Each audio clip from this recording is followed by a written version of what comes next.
Lord. హల్లెలూయా. దేవుని నామానికి మహిమ కలుగును గాక. నేటి దేవుని మాట అనే శీర్షిక కోసం వేచి ఉన్న మీ అందరికీ యేసయ్య శక్తి కలిగిన నామంలో మా వందనాలు తెలియజేస్తూ ఉన్నాం. బాగున్నారా? దేవుని మహాకృప, ఆయన మహా కనికరాన్ని బట్టి ప్రతిరోజు ఈ విధంగా కలుసుకొని దేవుని యొక్క వాక్యం వినడానికి దేవుడెంతో దయ చూపిస్తూ ఉన్నారు. ఆ గొప్ప దేవునికి మహిమ కలుగును గాక. మరి నేటి దేవుని మాట అనే ఈ శీర్షికలో దేవుడు మనకివ్వబోతున్న మాటను ఒక్కసారి మనం చూద్దాం. లూకా సువార్త 18వ అధ్యాయము 1వ వచనం చదువుకుందాం. వారు విసుకక నిత్యము ప్రార్థన చేయుచుండవలెననుటకు ఆయన వారితో ఈ ఉపమానము చెప్పెను. ఇక్కడ యేసు ప్రభు వారు శిష్యులకు తన చుట్టూ ఉన్న సమూహానికి ఆయన కొన్ని విషయాలు చెబుతూ ఉన్నారు. ఏమని చెప్తున్నారంటే, వారు విసుకక నిత్యము ప్రార్థన చేయుచుండవలెను. ప్రార్థన చేసే వాళ్ళకి విసుగు రాదు అని మనం అనుకుంటాం కదా. అంటే ప్రార్థించే వాళ్ళకు కూడా విసుగు వస్తుందా?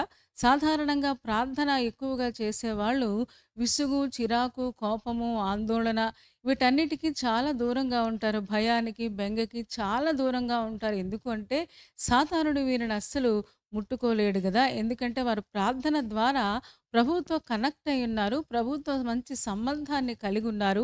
అందుకనే ప్రభువు తనలో ఉన్న శక్తిని ప్రార్థన ద్వారా ప్రార్థించే వారందరికీ ఆయన అనుగ్రహిస్తాడు కదా. మరి ఇక్కడ ఆయన ఏం చెప్తున్నారంటే, వారు విసుకక నిత్యము ప్రార్థన చేయుచుండవలెను. అంటే ప్రార్థించే వారికి కూడా అప్పుడప్పుడు విసుగొచ్చే అవకాశాలు లేకపోలేదు, చిరాకు వచ్చే అవకాశాలు లేకపోలేదు. సాధారణంగా విసుగు ఎప్పుడొస్తుంది?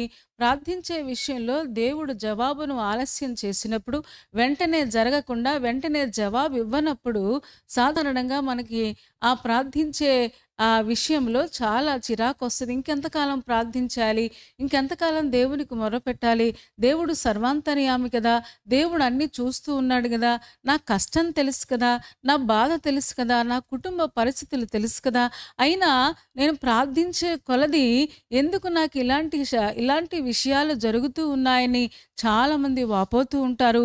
మనం కూడా చాలాసార్లు విసిగిపోతూ ఉంటాం. భర్త కోసం ప్రార్థన చేస్తున్నాం, భార్య కోసం ప్రార్థన చేస్తున్నాం, పిల్లల కోసం ప్రార్థన చేస్తున్నాం. దేవుడు ఇంకా ఆ వ్యక్తిని మార్చలా, దేవుడు ఇంకా ఆ పిల్లలతో మాట్లాడాలా, వాళ్ళు ఇంకా రక్షణ పొందలేదని చాలాసార్లు వారి విషయంలో మనం నిరుత్సాహపడుతూ ఉంటాం. నిరుత్సాహం ద్వారా ప్రార్థనకు దూరం అయిపోతాం. ఇంకా ఎందుకులే, చెప్పిందే 10 సార్లు దేవుడికి చెప్పడం ఎందుకు అనికని చాలామంది ఆ విషయాలు ప్రార్థన చేయడం కూడా మానేస్తూ ఉంటారు. కానీ ఈ రోజున దేవుడు మనకు బోధించే విషయం ఏంటి అంటే, ఎవరికైతే విసుగు వస్తూ ఉందో, ఎవరికైతే చిరాకు వస్తూ ఉందో, ప్రార్థన మానేయాలని అనిపిస్తూ ఉందో, మనందరితో దేవుడు మాట్లాడుతున్న విషయం ఏంటి అంటే, విసుకక నిత్యము ప్రార్థన చేయాలి. అంటే నిత్యము అంటే ఎల్లప్పుడూ కదా.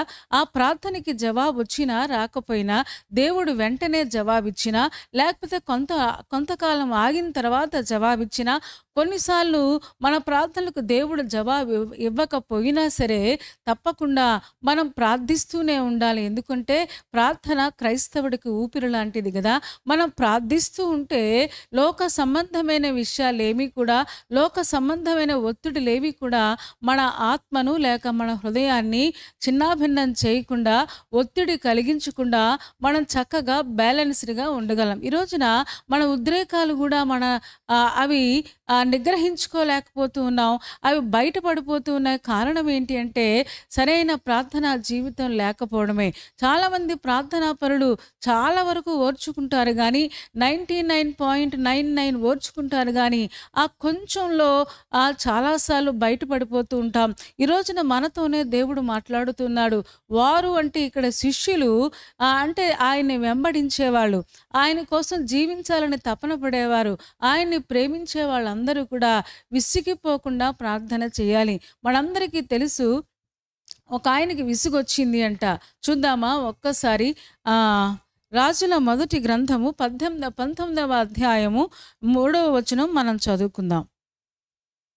3వ వచనం మనం చదువుకుందాం. ఒక్కసారి తీస్తారా? 19వ అధ్యాయం 3వ వచనం. కాబట్టి అతడు ఈ సమాచారము తెలుసుకొని లేచి తన ప్రాణము కాపాడుకునుటకై పోయి యూదా సంబంధమైన బెయేర్షెబాకు చేరి అచ్చట ఉండుమని తన దాసునితో చెప్పి తాను ఒక దిన ప్రయాణము అరణ్యములోనికి పోయి ఒక బదరీ వృక్షము కింద కూర్చుండి మరణాపేక్ష గలవాడై, యెహోవా, నా పితరుల కంటే నేను ఎక్కువ వాడను కాను, ఇంత మట్టుకు చాలును, నా ప్రాణము తీసుకొనుము అని ప్రార్థన చేశాను. ఇక్కడ మనం చదువుతున్నది ఎవరి గురించో మీకు అందరికీ తెలుసు. అగ్నిని ఆకాశం నుంచి దింపిన ఆ గొప్ప దైవజనుడైన ఏలియా బదరీ వృక్షం దగ్గర కూర్చొని యెజబెలు కబురు పంపిందంట, రేపు ఈ పాటికి ఏలియా ప్రాణము కూడా నేను తీసేస్తాను అనే కబురు, ఆ సమాచారం తెలుసుకున్నాడంట.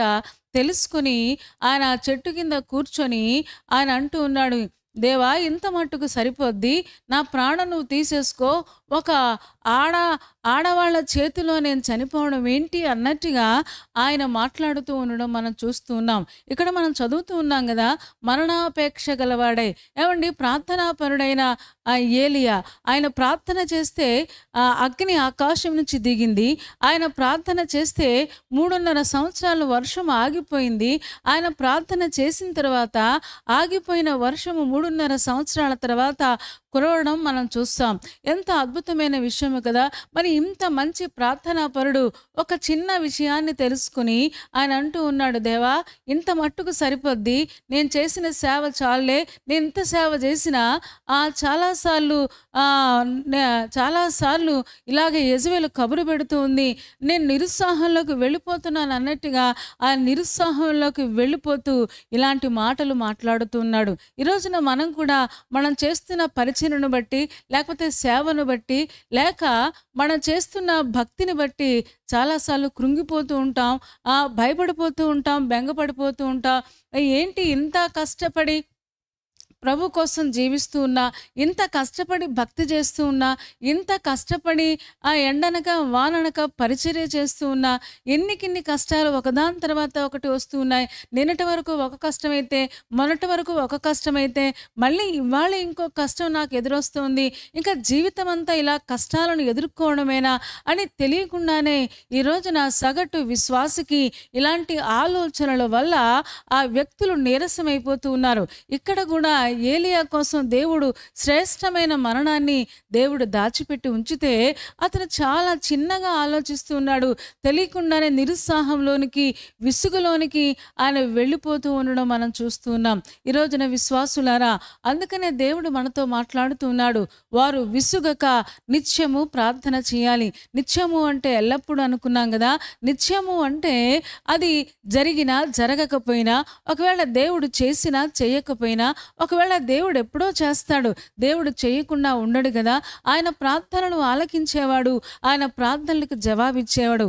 కొంతమంది అనారోగ్యాలను బట్టి విసిగిపోతూ ఉన్నారు, కొంతమంది ఆర్థికపరమైన ఇబ్బందులను బట్టి విసిగిపోతూ ఉన్నారు, కొంతమంది కుటుంబ సంబంధమైన ఆ సమస్యలను బట్టి చాలా విసిగిపోతూ ఇంకెంతకాలం ప్రార్థన చేయాలి, ఇంకెంతకాలం భక్తి చేయాలి, ఇంకెంతకాలం అన్నట్టుగా చాలామంది ప్రార్థన చేయడానికి సంతోషం బదులుగా చాలామందికి విసుగు వస్తుందని ఆనాడే యేసు ప్రభు చెప్పడం మనం చూసాం. అంటే ఈ రోజుకి ఇలాగే జరుగుతుంది. అందుకనే తెస్సలోనికీయులకు రాసిన మొదటి పత్రిక 5వ అధ్యాయము 17వ వచనం మనం ఒక్కసారి చూడగలిగితే అక్కడ పౌలు భక్తుడు ఏమని చెబుతాడు అంటే, తెస్సలోనికీయులకు రాసిన మొదటి పత్రిక 5వ అధ్యాయము 7వ వచనం.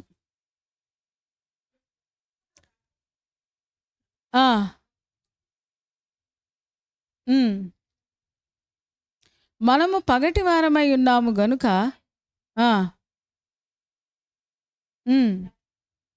1వ తెస్సలోనికీయులకు రాసిన పత్రిక 5వ అధ్యాయం 16వ వచనం, 17, 18 కలిసి ఉన్నాయి. ఒక్కసారి మనం చూద్దాం.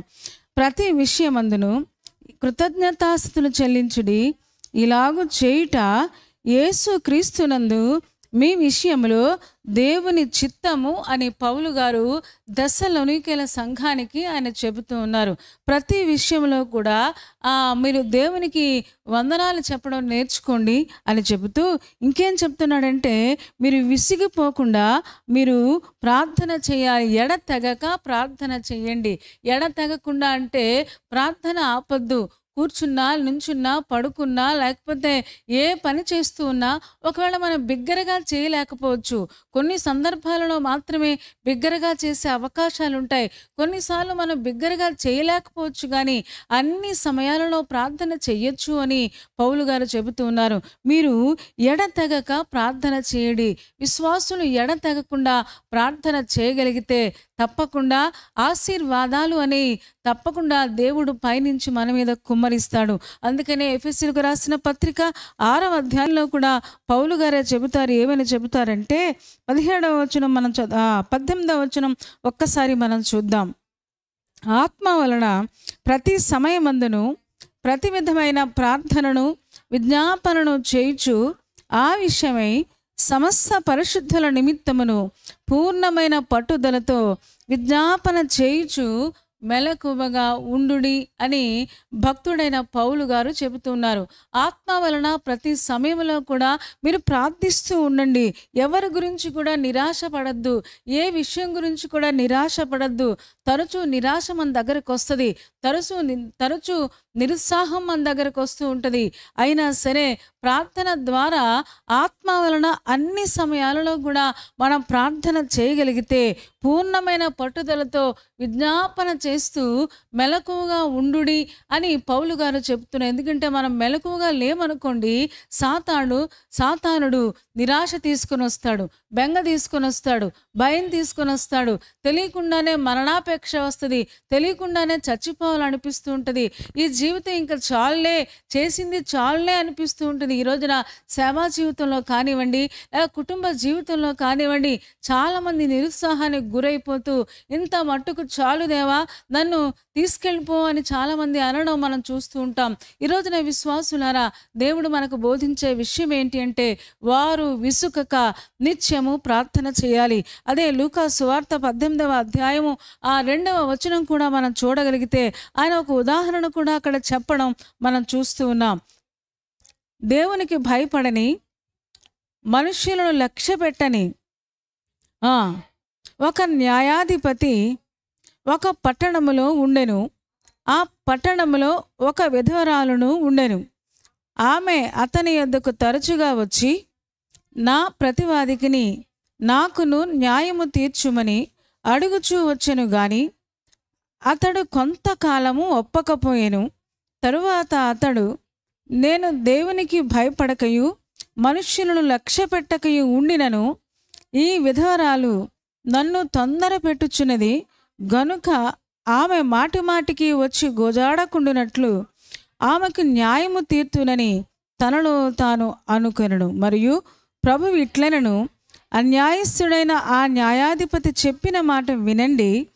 దేవుడు తాను ఏర్పరచుకున్న వారు దివారాత్రులు తన్ను గూర్చి మొర్ర పెట్టుకొనుచుండగా వారికి న్యాయము తీర్చడా అని వారితో చెప్పినట్టుగా మనం చూస్తూ ఉన్నాం. ఏమన్నా ఒక పట్టణంలో ఒక విధవరాలు ఉందంట. తనకు న్యాయం తీర్చమని ఒక అన్యాయస్తుడైన న్యాయాధిపతి దగ్గరికి వచ్చింది అంట. అన్యాయస్తుడైన ఆ న్యాయాధిపతి చాలాసార్లు విధవరాలు మాట పక్కన పెట్టేసినట్టుగా మనం చూస్తాం. కానీ ఆమె మాటికి వచ్చి ఉదయం, మధ్యాహ్నం, సాయంత్రం, ఒకవేళ ఇంకా వీలైతే ఆ మధ్యలో ఉన్న సమయాలలో కూడా మాటికి వచ్చి గోజాడుతూ ఉందంట. అయ్యా, నాకు న్యాయం తీర్చు అని అడుగుతూ ఉంటే అన్యాయస్తుడైన ఆ న్యాయాధిపతి ఏమనుకున్నాడంటే, ఈమె మాటికి వస్తుంది, ఎలాగైనా ఈమెకు న్యాయం తీర్చాలి అని అన్యాయస్తుడైన న్యాయాధిపతే అలాగనుకుంటే మనం నమ్మిన ప్రభువు పరమ న్యాయాధిపతి కదా, ఆయన న్యాయము తీర్చే దేవుడు కదా, ఆయన అన్యాయము చేయుట అసంభవం కదా. మరి ఇంత గొప్ప దేవుడు ఒక అన్యాయస్తుడైన లోక సంబంధమైన న్యాయం చేయాలని అనుకుంటే పరలోక సంబంధమైన న్యాయాన్ని కనుపరిచే ఆ గొప్ప దేవుడు మనకి న్యాయము తీర్చడా? తన్ను ఏర్పరచుకున్న వారు దివారాత్రులు మొర్రపెడుతూ ఉంటే మనల్ని దేవుడు ఏర్పరచుకున్నాడు, దేవుడు పిలుచుకున్నాడు, దేవుడు రక్షించుకున్నాడు, ఆయన సొత్తుగా, ఆయన జనాంగముగా మనల్ని చేశాడు కదా. మరి చేసినప్పుడు మనం ఆయన ఏర్పరచుకున్న మనము మొరపెడుతూ ఉంటే, దివారాత్రులు మొరపెడుతూ ఉంటే ఆయన మనకు న్యాయము తీర్చడా అని ఆయన చెబుతున్నట్టుగా మనం చూస్తూ ఉన్నాం. ఎందుకంటే అన్యాయస్తుడే న్యాయం తీర్చగలిగితే మన దేవుడు న్యాయాధిపతి కదా, ఆయన మనకు న్యాయం తీర్చగలిగిన గొప్ప దేవుడై ఉన్నాడు. కాకపోతే మనం విసిగిపోకుండా దివారాత్రులు మొర్ర పెట్టగలగాలి. అన్ని సమయాలలో ప్రార్థన చేయగలగాలి. ప్రార్థన అంటే చాలామందికి విసుగు వచ్చేస్తూ ఉంటుంది. ఇంకెంతకాలం ప్రార్థన చేయాలి, పదే పదే ఈ విషయాన్ని దేవుణ్ణి ఎందుకు అడగాలి, దేవుడు ఇంకా న్యాయం తీర్చలేదు కదా, దేవుడు ఇంకా చేయలేదు కదా అని చాలాసార్లు తెలియకుండానే సాతానుడు మన హృదయాలలోనికి, ముఖ్యంగా ప్రార్థనా పనులలోనికి విసుగును రప్పిస్తూ ఉంటాడు. మరి ఏలియా అంత గొప్ప దైవజనుడికే అంత విసుగొస్తే మనం ఏ పాటి వారము, ఎంతటి వారము? ఈ రోజున దేవుడు మనకు అదే చెబుతున్నాడు. తప్పకుండా దివారాత్రులు మనం మొర్ర పెడుతూ ఉంటే మనకి ఆయన న్యాయము తీర్చే దేవుడై ఉన్నాడు. ఎందుకంటే మనం నమ్మిన దేవుడు ప్రార్థనలు ఆలకించేవాడు, ప్రార్థనలకు జవాబిచ్చే గొప్ప దేవుడైన. అందుకనే చెబుతూ ఉన్నాడు, మీరు విసిగిపోవద్దు, నిరుత్సాహపడద్దు, నిరాశ పడద్దు, దేని గురించి కూడా చింతపడాల్సిన అవసరత లేదు. అన్ని సమయాలలో అన్ని విషయాలు ప్రార్థన ద్వారా దేవుని కృపా సింహాసనం దగ్గరికి మీరు తీసుకొని రండి, తప్పకుండా దేవుడు న్యాయం తీరుస్తారు అని ఈరోజు మనకు వాగ్దానం చేస్తున్నాడు. కాకపోతే చాలాసార్లు విసిగిపోతున్నాం కదా, మనం ప్రభు దగ్గర ఒప్పుకొని తీరాల్సిందే. దేవా, కొన్ని విషయాల్లో నాకు విసుగు వస్తూ ఉంది, చాలాసార్లు బలహీన పడిపోతూ ఉన్నాను, నన్ను కనికరించు అని అడిగితే తప్పకుండా ఆయన క్షమిస్తాడు, మనల్ని శుద్ధి చేస్తాడు, పవిత్రం చేస్తాడు. అంత మాత్రమే కాదు, ప్రార్థన మాత్రమే ప్రతి విధమైన విసుగును జయించడానికి మనకు శక్తినిస్తుంది. ప్రార్థన మాత్రమే ప్రతి విధమైన చిరాకును జయించడానికి, భయం నుంచి, బెంగ నుంచి, ఆందోళన నుంచి మనకు విడుదల ఇవ్వడానికి ప్రార్థన మాత్రమే మనకు సహాయము చేయగలదు గనుక తప్పకుండా ప్రార్థించి ప్రభుకు దగ్గరగా ఉంటూ ప్రతి విధమైన సాతాను తంత్రాన్ని మనం ఎదిరిద్దాం, ప్రభు కోసం నమ్మకంగా నిలబడదాం. అలా చేయడానికి పరిశుద్ధాత్మ దేవుడు మనందరికీ సహాయం చేయునుగాక. తలలు వంచండి, కళ్ళు మూసుకోండి, చిన్న మాట ప్రార్థన చేద్దాం. పరిశుద్ధుడా, ప్రేమ కలిగిన మా తండ్రి, నీ బంగారు పాదములకు వేలాది వందనాలు, స్తోత్రాలు చెల్లిస్తూ ఉన్నాం. నువ్వెంత మంచి దేవుడవు, ఎంత ప్రేమ కలిగిన దేవుడవు, ఎంత కృపగలిగిన దేవుడవు నాయనా.